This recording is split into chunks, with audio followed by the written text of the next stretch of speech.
Alrighty, Lotu for Life here, bringing you guys a brand new deck profile. This time around it is Gishki. So Gishki is one of my favorite ritual decks. I know like everybody immediately points to like Necros as theirs, and then you got some other ones like BLS and Gudo, Vendred, kinda.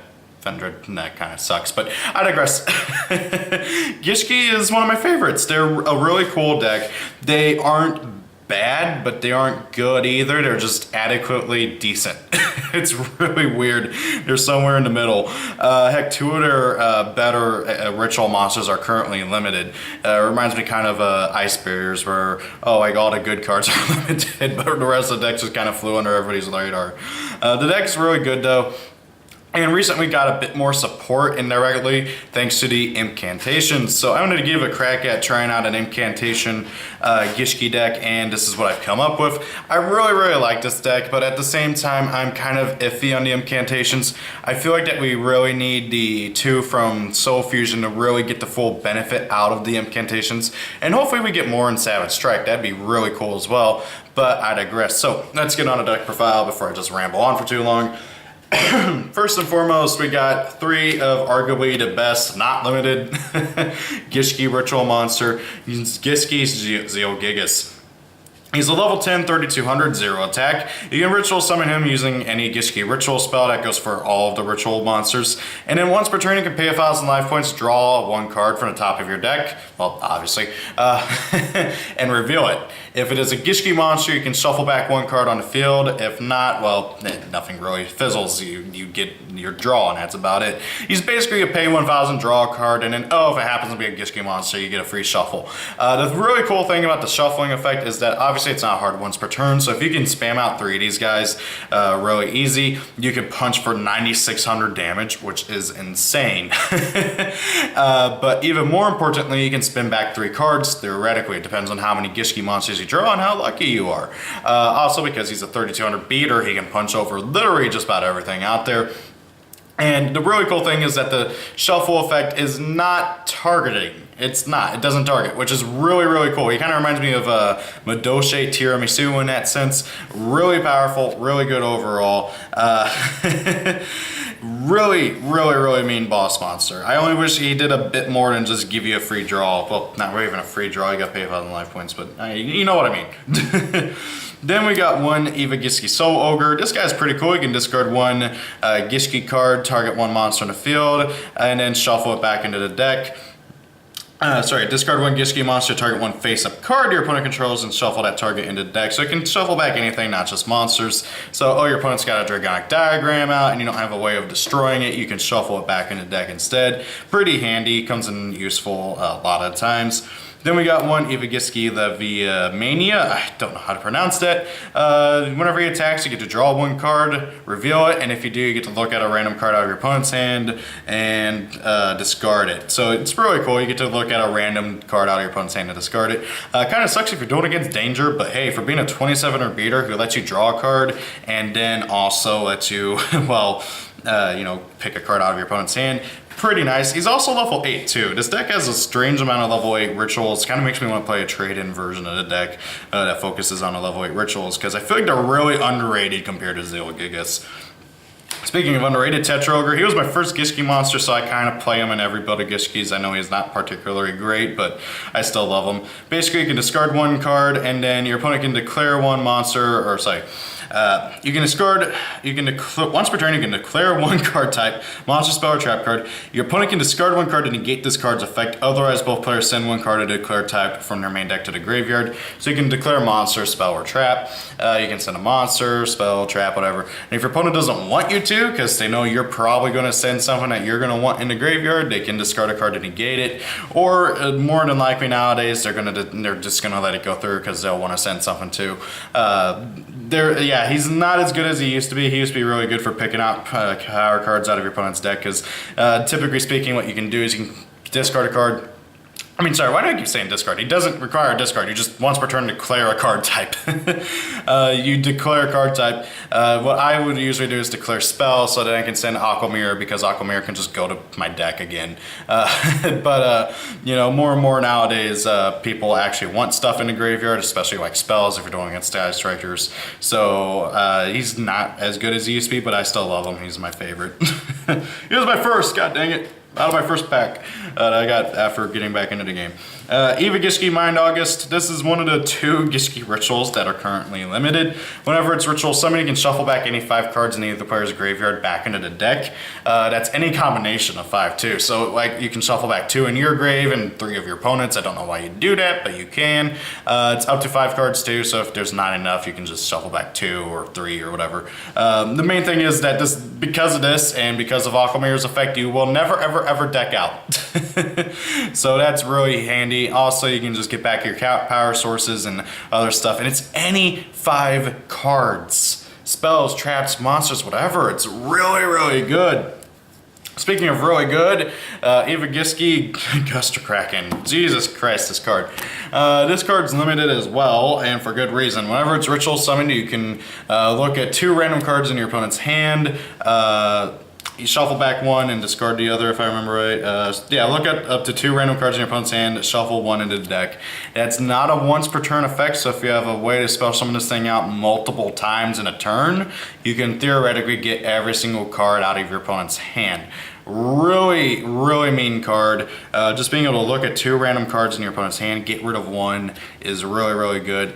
And of course, just being able to cycle through it multiple times. It's because of when this thing was at 3 alongside Heretics, it was stupid.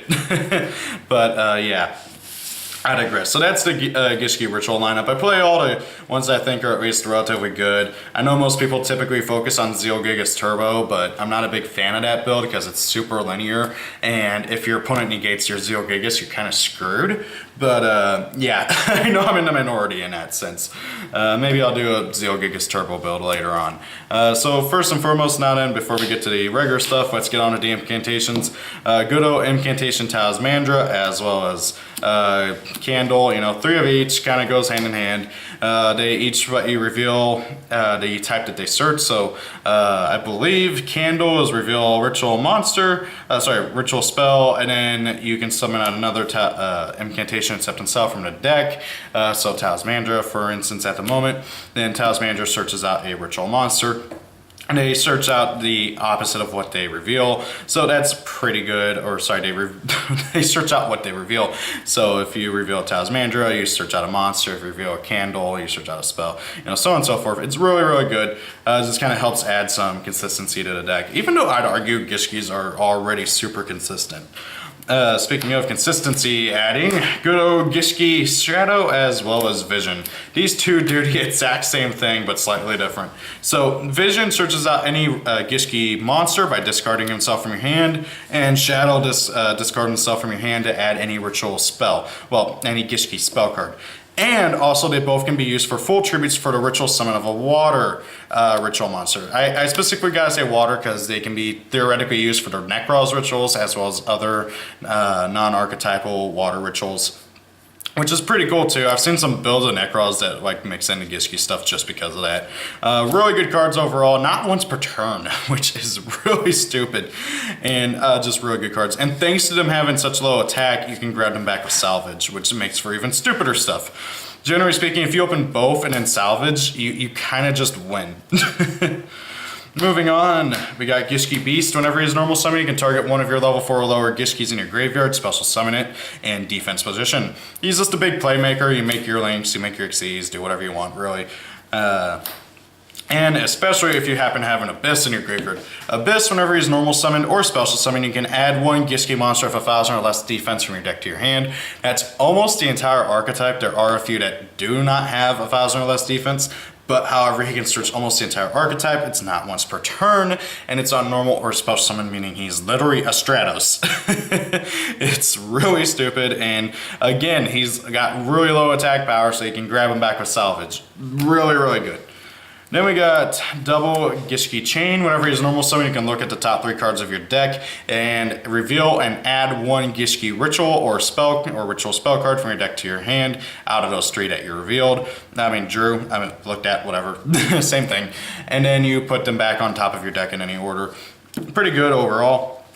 And then 2 Gishki marker. Whenever he's normal or special summon, you can add 1 ritual monster or ritual spell card from your graveyard to your hand. It's got to be a Gishki monster or a Gishki ritual spell card, though I digress. But you know, he recurs stuff. It's really good. It's on normal or special summon, so really good overall. Again, combos really well with Beast. Beast is a beast, and I love him. Moving on. Super small amount of spells, and that's about it for the main deck. Triple Gishki Aquamirror. Unfortunately, even though Gishkis have like 4 or 5 ritual spells, only 1 is good, and it's the first. It's kind of like how Gem Knights have like 4 or 5 different fusion spells, but only like 2 or 3 are good.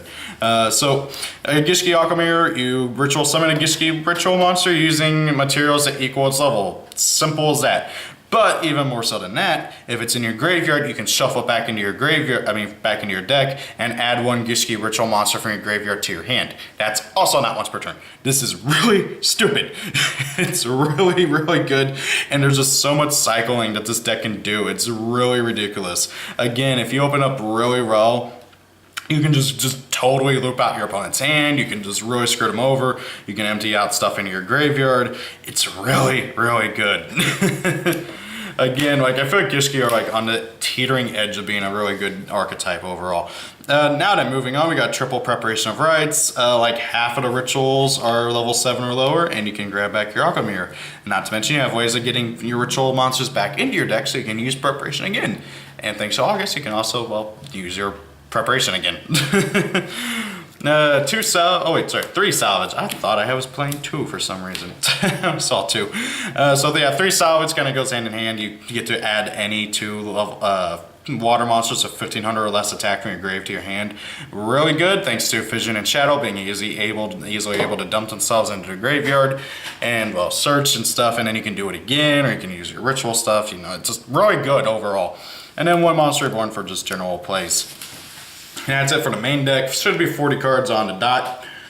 Moving on to the extra deck, we got double Mr. Boy. He's easy to make and super generic and grabs you back more stuff because this deck doesn't have enough cycling, apparently. Also, the attack boost is really nice, especially when in combination with YgoAmino for even more damage. So yeah. What's her name? Akashic Magician. Just easy to make, and it's a bouncer, you know.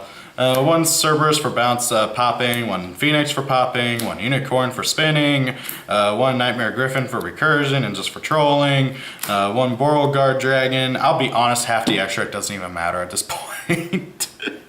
It's really pretty much just me, Starboy, for the attack buff. Beauregard Dragon, though, I don't have money for a Boral Sword, so this will do. 1 Abyss Dweller. This is actually relevant.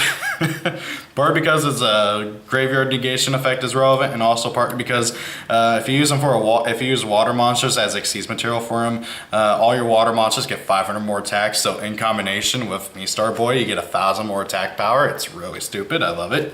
1 Castel, 1 101, 1 I almost called him Baboozle, Baguska. 1 number 37 Hope Woven Dragon Spider Shark. God, that's a mouthful. So this card I might actually have to explain because it's probably the only card in this that you haven't heard of before. Hope Woven Spider Shark is an amazing Xyz that is kind of locked behind a whole attribute. You need to use 2 level 4 water monsters for his Xyz summon. Whenever an attack is declared, you can detach 1 Xyz material and then drop all of your opponent's monsters by 1,000 attack.